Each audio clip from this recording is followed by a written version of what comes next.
প্রিয় ষষ্ঠ শ্রেণীর শিক্ষার্থীরা, শুভেচ্ছা নিও। আজকে আমি তোমাদের 2024 শিক্ষাবর্ষের বার্ষিক পরীক্ষার বাংলা নমুনা প্রশ্ন নিয়ে আলোচনা করব। অর্থাৎ তোমাদের এবছরের বার্ষিক পরীক্ষা বাংলায় প্রশ্নের ধারা এবং মানবন্টনের নমুনা প্রশ্ন নিয়ে এখন আমি তোমাদের সাথে আলোচনা করব। প্রথমে তোমাদের বলবো, যারা আমার চ্যানেলটি সাবস্ক্রাইব করো না তারা আমার চ্যানেলটি সাবস্ক্রাইব করবে এবং আমার সাথে থাকবে। তাহলে চলো আমরা ক্লাস শুরু করি। 2024 শিক্ষাবর্ষের বার্ষিক পরীক্ষার নমুনা প্রশ্ন, ষষ্ঠ শ্রেণী, বিষয় বাংলা। নৈবিত্তিক অভিক্ষা যোগ রচনামূলক। সময় 3 ঘন্টা, পূর্ণমান 100। প্রথমে আমরা নৈবিত্তিক অংশ দেখব। নৈবিত্তিক অংশের মান 25। এখানে একটি নোট দেওয়া আছে, বহু নির্বাচনী অভিজ্ঞায় সঠিক বা সর্বোৎকৃষ্ট উত্তরটি খাতায় লেখো 1 থেকে 15 এবং এক শব্দে বা এক বাক্যে উত্তর লেখো 16 থেকে 25। প্রতিটি প্রশ্নের মান 1। অর্থাৎ এখানে 25টি প্রশ্ন দেওয়া আছে, তার মধ্যে প্রথম 15টি প্রশ্ন হলো এমসিকিউ টাইপ, অর্থাৎ প্রতিটা প্রশ্নের 4টি করে সম্ভাব্য উত্তর দেওয়া আছে। তোমার কাছে যে উত্তরটি সঠিক মনে হবে সেই উত্তরটি খাতায় লিখবে এবং পরের 10টি প্রশ্নে এক শব্দে বা এক বাক্যে উত্তর লিখতে হবে খাতাতে এবং প্রতিটি প্রশ্নের মান 1, অর্থাৎ 25টি প্রশ্নের জন্য নাম্বার 25। তো চলো এখন আমরা প্রশ্নগুলো দেখি। 1 নাম্বার, সব অঞ্চলের মানুষের সহজে বোঝার জন্য ভাষার একটি নির্দিষ্ট রূপ রয়েছে, তাকে কি বলে? আঞ্চলিক ভাষা, প্রমিত ভাষা, কথ্য ভাষা না সাধু ভাষা? এটাকে বলবো প্রমিত ভাষা। সঠিক উত্তর খ। 2 নাম্বার, কোন লোকশিল্পটি একটি মৌলিক বৈশিষ্ট্যের পরিচায়ক? ক শীতলপাটি, খ নকশিকাঁথা, গ মসলিন, ঘ পোড়ামাটির কাজ। সঠিক উত্তর হবে ক শীতলপাটির নকশা। 3 নাম্বার, কাজী নজরুল ইসলাম 11 জ্যৈষ্ঠ 1306 সালে ভারতের পশ্চিমবঙ্গের বর্ধমান জেলায় আসানসোল মহকুমার চুরুলিয়া গ্রামে জন্মগ্রহণ করেন। অনুচ্ছেদটি কোন ধরনের লেখার বৈশিষ্ট্যকে ধারণ করে? ক প্রায়োগিক, খ বিবরণমূলক, গ তথ্যমূলক, ঘ বিশ্লেষণমূলক। এটার উত্তর হবে গ তথ্যমূলক।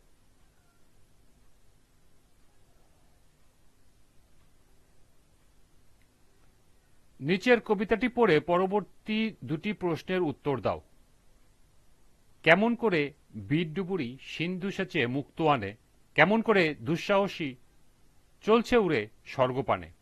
এখান থেকে পরবর্তী 2টি প্রশ্নের উত্তর হলো 4 নাম্বার, কবিতার অংশের সাথে নিচের কবিতার ভাবগত মিল রয়েছে। কোনটির মিল রয়েছে? আমার বাড়ি, আমি সাগর পাড়ি দেব, বাঁচতে দাও, চিঠি বিলি। সঠিক উত্তর হবে আমি সাগর পাড়ি দেব। 5 নাম্বার, ভাবগত মিল হলো ক সাহসিকতা ও বিশ্বাস, খ প্রতিকূলতা ও তারুণ্য, গ প্রকৃতি ও দেশপ্রেম, ঘ দেশপ্রেম ও তারুণ্য। সঠিক উত্তর হবে ক সাহসিকতা ও বিশ্বাস।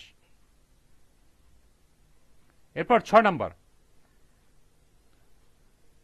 কারো কথা সরাসরি বোঝাতে কোন জ্যোতিচিহ্ন ব্যবহার করা হয়? কোলন, ড্যাশ, সেমিকোলন, উদ্ধার চিহ্ন। সঠিক উত্তর ঘ উদ্ধার চিহ্ন। 7 নাম্বার, কুমার শব্দের প্রতিশব্দ কোনটি? পুত্র, পাথর, তপন, সলিল। সঠিক উত্তর ক পুত্র। ৮, ছেলেটি ধীরে ধীরে যায় আর ফিরে ফিরে তাকায়। এই বাক্যে ফিরে ফিরে কিসের উদাহরণ? যোজক, বিশেষণ, আবেগ, ক্রিয়া বিশেষণ। সঠিক উত্তর ক্রিয়া বিশেষণ। ৯, কোন বিবৃতিবাচক বাক্যের উদাহরণ? কোনটি নিচের? ক, আমার তো কোনো জামা নেই ভাই। খ, তুমি তাহলে সত্যি সুখী মানুষ। গ, আমরা খুব দুঃখী মানুষ। ঘ, মিছে কথা বলো না। সঠিক উত্তর গ, আমরা খুব দুঃখী মানুষ। ১০, এখানে একটি লেখা দেওয়া আছে, দেখো। বিশ্ব পরিবেশ দিবস ২০২৪ এবছরে প্রতিপাদ্য করব ভূমি পুনরুদ্ধার, রুখব মরুময়তা, অর্জন করতে হবে মোদের খরা সহনশীলতা। উপরে লেখাটি চারপাশের কোন বিষয়ের সাথে মিল রয়েছে? সাইনবোর্ড, ব্যানার, পোস্টার, বিজ্ঞাপন। সঠিক উত্তর ব্যানার। ১১, রোকেয়া সাখাওয়াত হোসেন রচনায় নারী মুক্তি বলতে বোঝানো হয়েছে নারীর স্বাধীনতা, নারীর অধিকার, নারীর সক্ষমতা, নারী ও পুরুষের সমতা। সঠিক উত্তর নারীর স্বাধীনতা। ১২, দেশে দেশে দেয়াল গাথা রাখব নাকো আর বলতে কবি কি বুঝিয়েছেন? অহংকার দূর করবে, সাম্রাজ্য গড়ে তুলবে, বিভেদ সৃষ্টি করবে, সম্প্রীতি গড়ে তুলবে। সঠিক উত্তর সাম্রাজ্য গড়ে তুলবে। কোনটি প্রমিত ভাষার উদাহরণ? গেছে দেশের বাইরে, চোখ গেছে তার ঝলসে, এবার বর্ষা, লিখছে বিলের খোলসে। সঠিক উত্তর গ, আসুক এবার বর্ষা। হাইফেন কখন ব্যবহার করা হয়? একটু বিরতি বোঝাতে, উদাহরণ উপস্থাপনে, দুটি শব্দ এক করতে, বিভিন্ন আবেগ বোঝাতে।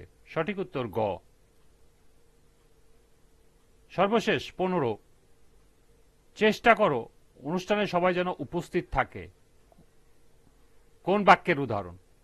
বিবৃতিবাচক, প্রশ্নবাচক, অনুজ্ঞাবাচক, আবেগবাচক। সঠিক উত্তর গ, অনুজ্ঞাবাচক। এবার একটি শব্দে বা একটি বাক্যে উত্তর দিতে হবে। এরূপ 10টি প্রশ্ন। ১৬ নম্বর, বাঁচতে দাও কবি কোন কবিতার বই থেকে নেওয়া হয়েছে? সঠিক উত্তর রংধনুর সাঁকো। ১৭, বেগম রোকেয়ার প্রথম রচনার নাম কি? সঠিক উত্তর পিপাসা।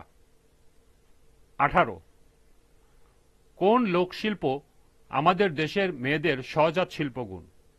সঠিক উত্তর কাপড়ের পুতুল তৈরি করা। ১৯, অত্যাচারী শব্দের সঠিক উচ্চারণ লেখো। এটার উচ্চারণ হবে ও, তারপরে তা চারি।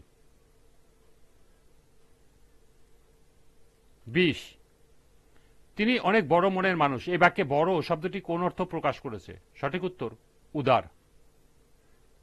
সাবাস বাংলাদেশ, এই বাক্যে সাবাস শব্দটি কোন শ্রেণীর? আবেগ। সঠিক উত্তর হবে আবেগ। ২২ নম্বর, রোদে জ্বলে টিকে রং পাকা কই তাহারে, এই চরণে পাকা শব্দটি কোন অর্থ প্রকাশ করেছে? সঠিক উত্তর স্থায়ী। ২৩, ভোজন শব্দটি কোন শ্রেণীর? সঠিক উত্তর বিশেষ্য। ২৪, ঘনিষ্ঠ সম্পর্ক আছে এমন দুটি বাক্যের মাঝখানে কোন জ্যোতিচিহ্ন বসে? সঠিক উত্তর সেমিকলন। ২৫, জীবনগাথা শব্দের অর্থ কি? সঠিক উত্তর জীবনের গল্প। এই ছিল নৈর্ব্যক্তিক ২৫ নম্বর প্রশ্ন এবং এর সমাধান। এরপর রচনামূলক অংশ মান ৭৫। আজকের ক্লাসটি এ পর্যন্তই। পরবর্তী ক্লাসে রচনামূলক অংশের নমুনা প্রশ্ন দেখব। সবাইকে আবারও বলছি, যারা আমার চ্যানেলটি সাবস্ক্রাইব করো নাই তারা আমার চ্যানেলটি সাবস্ক্রাইব করবে এবং আমার সাথে থাকবে। সবাইকে পরবর্তী ক্লাস দেখার আমন্ত্রণ জানিয়ে আজকের মতো এখানেই বিদায় নিচ্ছি। আল্লাহ হাফেজ।